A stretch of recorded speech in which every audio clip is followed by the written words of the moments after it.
nanalo po ang PDP Laban, alisin po natin yung mga ayuda na yan. Yun pong kumukonsumo ng kuryente 2,000 isang buwan pababa. Pwede na po nating ilibre yun. Kapag ginawa natin yung 2,000 pesos worth of electricity consumed in 1 month pababa, ang maseserbisyuhan natin no less than 27 million Filipinos. Parehas, walang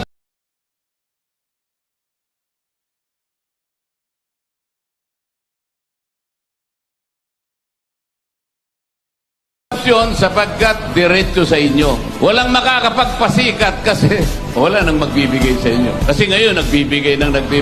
Akala mo naman ang galing sa bulsa nila yung perang binibigay sa inyo. Tandaan po ninyo, isasabihin namin sa gabing ito, talagang tatanggalin nila ang Vice President. Isa lang paraan para mapigilan natin ang kanilang binabalak.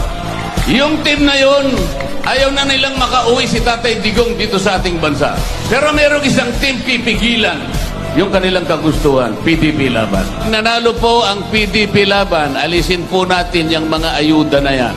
Yun pong kumukonsumo ng kuryente 2,000 isang buwan pababa. Pwede na po nating ilibre yun. Kapag ginawa natin yung 2,000 pesos worth of electricity consumed in 1 month pababa, ang maseserbisyuhan natin no less than 27 million Filipinos.